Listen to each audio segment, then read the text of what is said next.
नमस्ते प्रणाम। हम बानी राइटर राकेश, आप सबके प्रणाम करतानी और हैप्पी न्यू ईयर सबके। 2023 के नया साल के ढेर सारा शुभकामना बा हमारे तरफ से। जे जहाँ भी बा वहाँ स्वस्थ रहो, मस्त रहो, खुशहाल रहो, माता रानी का आशीर्वाद सदैव बना रहो। और सब कोई जे कलाकार बा वो अपना गीत संगीत के माध्यम से भोजपुरी के मान सम्मान बढ़ाओ, अच्छा नया साल में गाना गाओ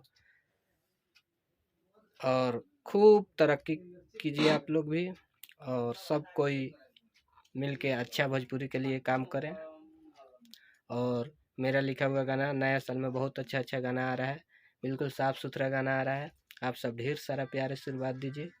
और ये मेरा पेज है, पेज को आप सब फॉलो कर लीजिए और लाइक कीजिए और अपने हित मित्र में शेयर कीजिए और खूब आगे बढ़ाइए पेज को।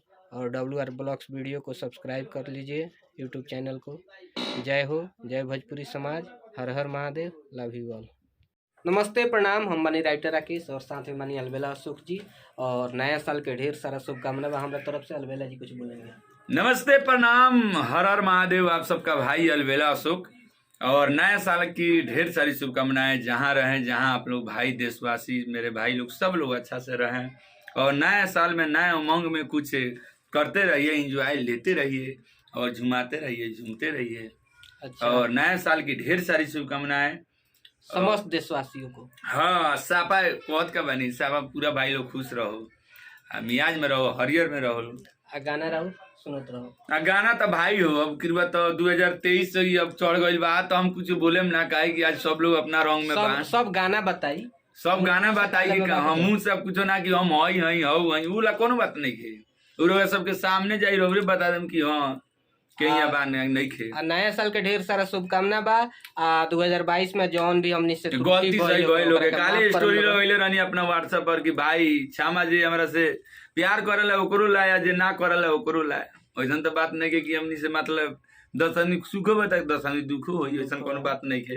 लेकिन सब भाई लोग के तो यहाँ नीमन बा उहे न बेजाय बा। हां होला। ऐसन बात जोन देखेम कि जोन चीज बड़ा सुंदर देखे में लागेला वो बड़ा खराब लागेला, ऐसन कोनो बात नहीं है। तो तमाम गाना आ रहल बा अलबेला जी के, आप सब ढेर सारा प्यार आशीर्वाद दी। EMS म्यूजिक के मालिक हमर कथी कही, हम पहले मालिक है, बाकी राइटर जी हई, कवि जी हई।